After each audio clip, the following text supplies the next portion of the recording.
Hello everyone, स्वागत है आपका ज्योग्राफी के इस नए वीडियो में। तो geography of ecosystem and resource management वाले पेपर में आपका एक टॉपिक है बायोडाइवर्सिटी एंड इट्स कंजर्वेशन। तो आज के इस वीडियो में हम लोग उसी को जानेंगे कि क्या होता है बायोडाइवर्सिटी, जैव विविधता, और कैसे उसको संरक्षित किया जाता है। सबसे पहले हम लोग जानेंगे जैव विविधता क्या होता है, किसने इस शब्द को दिया। जैव विविधता के अलग अलग प्रकारों को जानेंगे। जैव विविधता का महत्व क्या है, इम्पोर्टेंस क्या है, उसको समझेंगे। किन किन चीज़ों से जैव विविधता को खतरा है और कैसे उसका संरक्षण किया जाता है, उसको जानेंगे। ठीक है, तो जैव विविधता शब्द को सबसे पहली बार 1985 में W.G. रोजन ने दिया था। जैव विविधता का मतलब होता है बायोडाइवर्सिटी। बायोस और डाइवर्सिटी से मिला हुआ यह शब्द है। बायोस का मतलब होता है लाइफ और डाइवर्सिटी का मतलब वैरायटी। तो variety in different life forms, यानी जीवन के अलग अलग कह सकते हैं हम लोग, जीवित जीवों में जो विभिन्नता पाई जाती है उसी को हम लोग जैव विविधता कहते हैं। किसी खास निश्चित क्षेत्र में पाए जाने वाले विभिन्न प्रकार के जीव, पेड़ पौधे और पारिस्थितिकी तंत्र में जो विविधता, जो वैरायटी पाई जाती है उसी को हम लोग बायोडाइवर्सिटी कहते हैं। ठीक है, इसके 3 मेन प्रकार, टाइप्स होते हैं, लेवल्स होते हैं। पहला होता है जेनेटिक डाइवर्सिटी, दूसरा स्पीसीज डाइवर्सिटी और तीसरा इकोसिस्टम डाइवर्सिटी। एक एक करके जानते हैं। तो जेनेटिक डाइवर्सिटी यानी आनुवांशिक विविधता।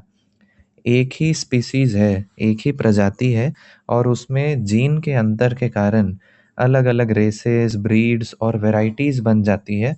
तो उसके कारण जो विविधता पाई जाती है उस क्षेत्र में उसको हम लोग स्पीसीज डाइवर्सिटी कहते हैं। जैसे कि कुत्ता एक प्रजाति है जानवर का और इसमें अलग अलग इसके नस्ल पाए जाते हैं, जैसे कि लैब्राडोर, जर्मन शेफर्ड, पिटबुल। कुत्ता ही है सब, लेकिन उसके अलग अलग जीन्स के डिफरेंस के कारण अलग अलग इसका प्रजाति बन जाता है। तो ये इसका स्पीसीज डाइवर्सिटी है। मानव में भी हम लोग देखते हैं कि अलग अलग क्षेत्र में रहने वाले मानव अलग दिखते हैं, क्योंकि उनमें भी नस्लों की विभिन्नता पाई जाती है, जैसे कि मंगोलॉइड, ऑस्ट्रोलॉइड, नेग्रिटो। ठीक है, तो नस्ल में विभिन्नता हो गई। तितली को ही हम लोग देख लेते हैं, तो तितली अलग अलग जगह पे अलग अलग कलर का होता है। जीन्स के डिफरेंस के कारण आप लोग देख सकते हैं कैसा डाइवर्सिटी पाया जा रहा है इसमें। तो इसको हम लोग कहते हैं जेनेटिक डाइवर्सिटी। नेक्स्ट आता है स्पीसीज डाइवर्सिटी, मतलब अलग अलग प्रजाति। ठीक है, किसी क्षेत्र में पाए जाने वाले अलग अलग जीवों की प्रजाति की संख्या को स्पीसीज डाइवर्सिटी से दिखाया जाता है। ठीक है, इस डाइवर्सिटी को दिखाने के लिए हम लोग 2 टर्म का यूज करेंगे, 2 कंपोनेंट्स का, स्पीसीज रिचनेस और स्पीसीज इवननेस। रिचनेस का मतलब हो गया कि कोई एरिया में जीवों की संख्या कितनी है, किसी प्रति इकाई क्षेत्र में जीवों की संख्या कितनी है, उसको दिखाने के लिए हम लोग स्पीसीज रिचनेस टर्म का यूज करेंगे। प्रजातीय प्रचुरता, और प्रजातीय प्रचुरता को मापने के लिए भी 3 इंडेक्स होता है। ठीक है, ये बहुत हायर बात है। 3 इंडेक्स जो होता है उसमें आता है अल्फा इंडेक्स, बीटा इंडेक्स और गामा इंडेक्स।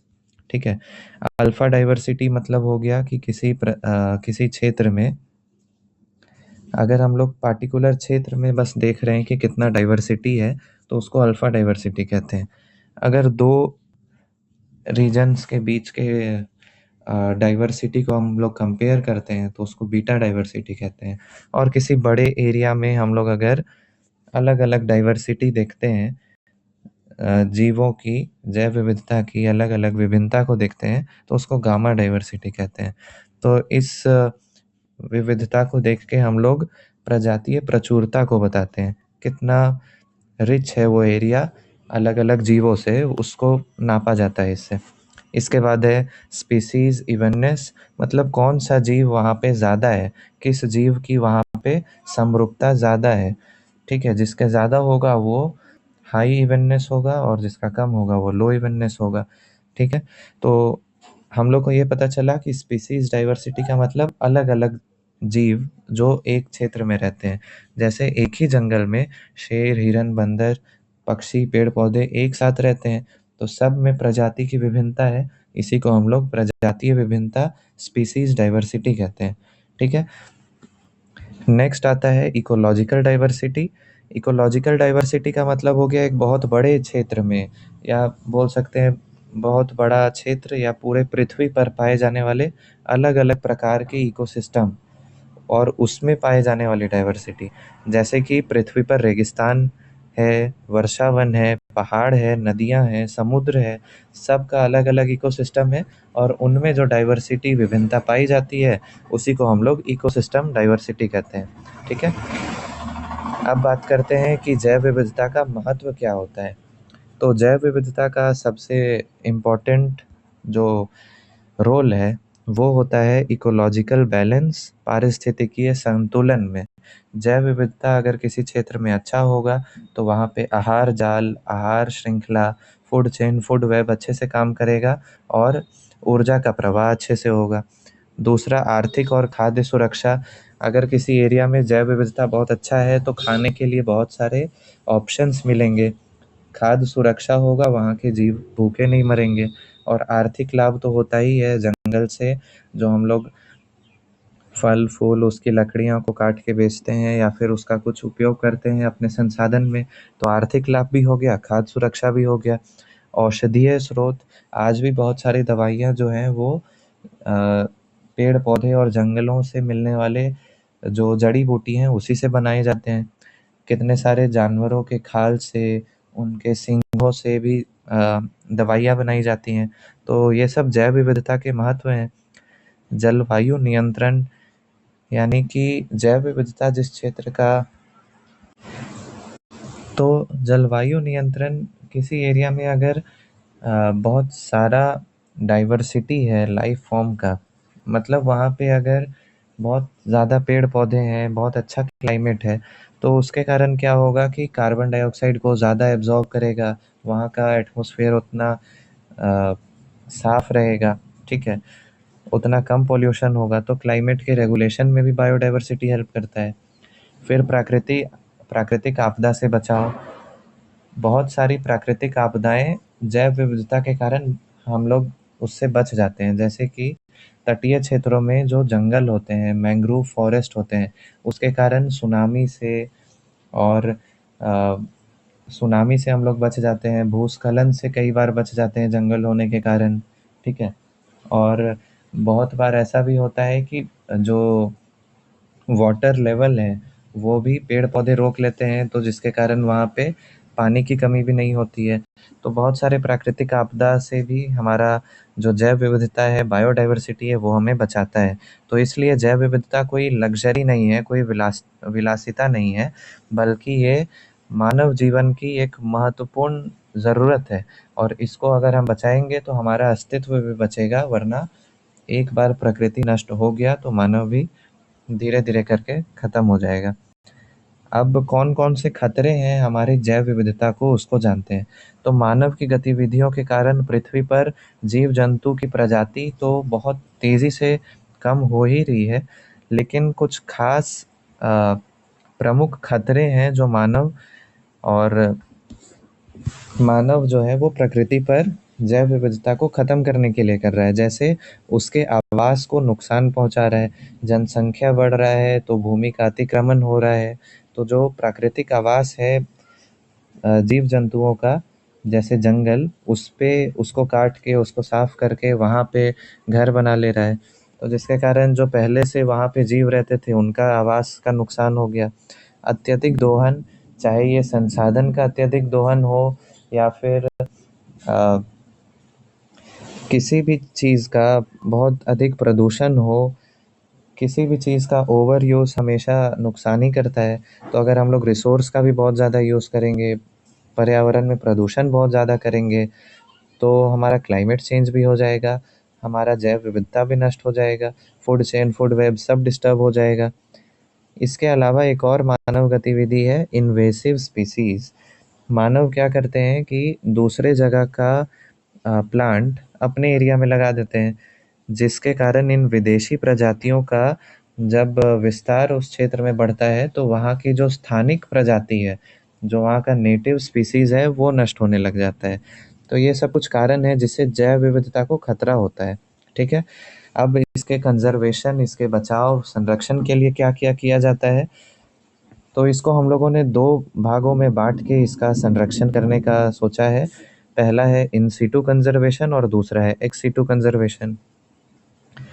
इसका इन सिटू का मतलब होता है कि उसी स्थान पर संरक्षण, मतलब किसी भी जीव जंतु का, जैव विविधता का संरक्षण यदि उसी के प्राकृतिक स्थान पे किया जाए तो उसको हम लोग इन सिटू कंजर्वेशन कहते हैं। इसी के अंदर हम लोग wild life sanctuary, national park, biosphere reserve, protected forest, reserve forest, ये सब का निर्माण करते हैं। ठीक है, कम्युनिटी रिजर्व, ये सब चीज़ जो है वो इन सिटू कंजर्वेशन के अंदर आता है, क्योंकि हम लोग उसको उसी के प्राकृतिक वातावरण में संरक्षित कर रहे होते हैं। जैसे मान लीजिए वाइल्ड लाइफ सेंचुरी है, तो इसमें क्या होता है, किसी खास प्रजाति के जीव हो सकता है, पेड़ पौधा हो, किसी खास प्रजाति का संरक्षण किया जाता है वाइल्ड लाइफ सेंचुरी में, या फिर पूरा एरिया का। ठीक है, वाइल्ड लाइफ सेंचुरी एक ऐसा प्राकृतिक क्षेत्र होता है जहाँ पे जानवरों का, पक्षियों का, पेड़ पौधों का, उनके प्राकृतिक आवास में संरक्षण किया जाता है। यहाँ पे शिकार पे मनाही होता है, ना आप अवैध कटाई कर सकते हैं। कुछ कुछ सीमित मानव गतिविधियाँ यहाँ पे मतलब मानव गतिविधियाँ कुछ कुछ हो सकती हैं, जैसे कि लकड़ी इकट्ठा करना, पशु चराना, ये सब। लेकिन आप अपना घर नहीं बना सकते हैं और अनुमति लेना पड़ेगा आपको ज़्यादातर चीज़ के लिए। ठीक है, पर्यटन का अनुमति मिल जाएगा ताकि लोग वन्य जीव को पास से देखें और उसके संरक्षण को समझ सकें। तो अब भारत में कहाँ कहाँ पे वाइल्ड लाइफ सेंचुरी है उसको देखते हैं। तो भारत में वाइल्ड लाइफ सेंचुरी आप लोग देख सकते हैं अलग अलग स्टेट्स में है। ठीक है, तो उसको आप लोग एक लिस्ट भेजेंगे हम, इसके डिस्क्रिप्शन में होगा, उसमें आप लोग चेक कर लीजिएगा कौन से स्टेट में कितना वाइल्ड लाइफ सेंचुरी है। 570 से ज़्यादा वाइल्ड लाइफ सेंचुरी है इंडिया में, तो आप लोग उसको चेक कर लीजिएगा।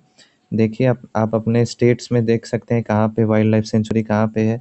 मानस हो गया, सुंदरबन है, ठीक है, फिर गुजरात में कच्छ है, गिर है, अलग अलग वाइल्ड लाइफ सेंचुरीज़ हैं।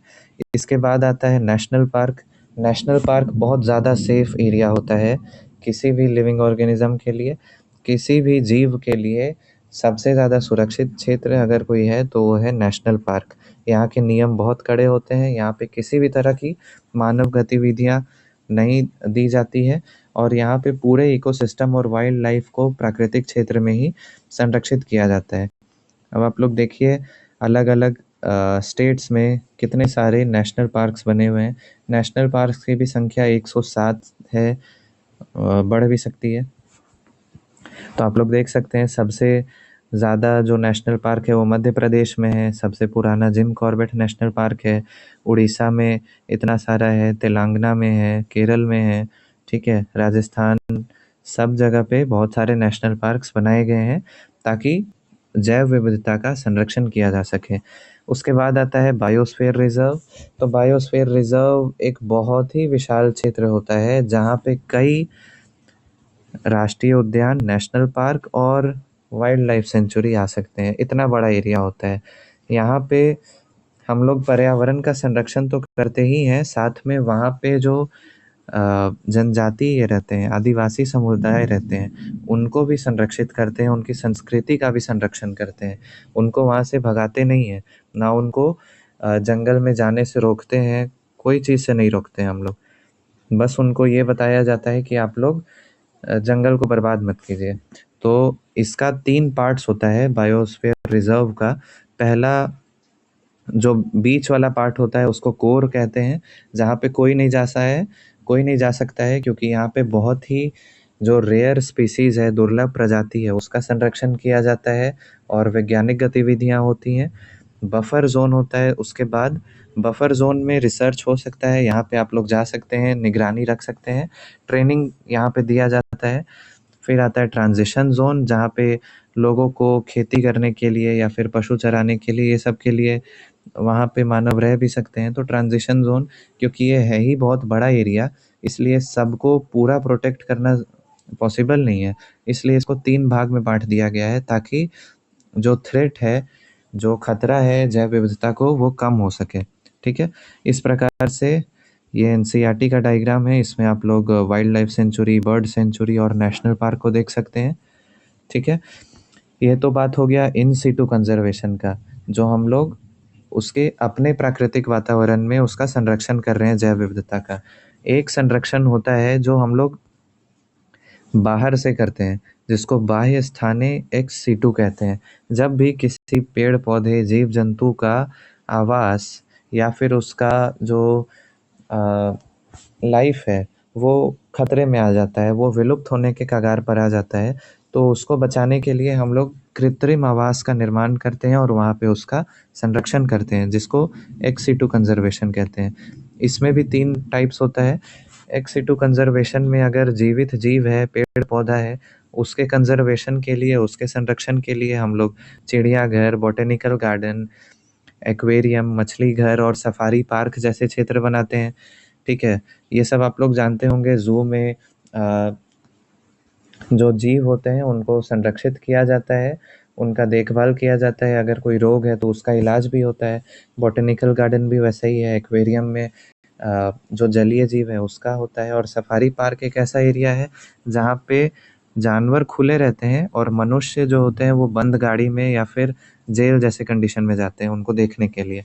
ठीक है, उसके बाद एक्स सीटू कंजर्वेशन में जेनेटिक मटेरियल का कंजर्वेशन होता है, आनुवांशिक सामग्री का, जैसे कि सीड बैंक्स, अलग अलग जो प्लांट्स हैं उनके सीड्स का कंजर्वेशन, जीन्स का कंजर्वेशन, और पॉलन बैंक्स भी होता है, यानी कि जो जो पॉलन ग्रेन्स होता है, मेल गैमेट, उसका कंजर्वेशन किया जाता है, तो इसको पॉलन बैंक्स कहते हैं। जेनेटिक मटेरियल का कंजर्वेशन होता है। फिर है कुछ विशेष तकनीक के माध्यम से भी हम लोग संरक्षित करते हैं, जिसमें आता है क्रायो प्रिजर्वेशन। बहुत ही ठंडा वातावरण में, लगभग -196 डिग्री सेल्सियस तापमान में जब हम लोग जीवन को संरक्षित करते हैं, लाइफ फॉर्म को संरक्षित करते हैं। कैसे? तो उसके डीएनए को स्टोर करके, उसके जीन को स्टोर करके, स्पर्म को स्टोर करके, ओवरी को स्टोर करके, ताकि फ्यूचर में उसका डुप्लीकेट बनाया जा सके। इन विटो फर्टिलाइजेशन में भी वही होता है। जो जीव आखिरी बच गए हैं तो उसका हम लोग जीन्स को लेके उसको मल्टीप्लाई करने का काम करते हैं टेस्ट ट्यूब में, तो उसको इन विटो फर्टिलाइजेशन कहते हैं। तो इस तरह से हम लोग एक्स सीटू कंजर्वेशन भी करते हैं। और इन सीटू हो गया हमारा नेचुरल, एक्स सीटू हो गया एक तरीके से आर्टिफिशियल। तो ये एक बैकअप प्लान है कि अगर सब कुछ नष्ट भी हो जाए, सारे जंगल नष्ट भी हो जाए, तो भी जो ज़ू है, गार्डन है, जो हम लोगों ने बैंक्स अलग अलग बनाए हैं, सीड बैंक, जीन बैंक्स, और ये क्रायो फर्टिलाइजेशन, क्रायो प्रिजर्वेशन और इन विटो फर्टिलाइजेशन, इसके मदद से उस प्रजाति को वापस से हम लोग ला सकते हैं। तो इतने सारे हम लोगों ने इसके संरक्षण के लिए सोच रखा है। सरकार ने भी बहुत सारी स्कीम्स को लाया है, 1972 का वाइल्ड लाइफ कंजर्वेशन एक्ट, और बहुत कुछ है। उसको आप लोग देख लीजिएगा और लास्ट में कंक्लूजन लिख के अपने आंसर को ख़त्म कर सकते हैं आप लोग। तो इस तरह से हम लोगों ने जाना कि जैव विविधता क्या होता है, उसके अलग प्रकारों को जाना, जैव विविधता का महत्व, उसको आने वाले खतरे और उसके संरक्षण को कैसे किया जाता है, उसको समझा। आई होप आपको समझ में आया होगा। Thank you.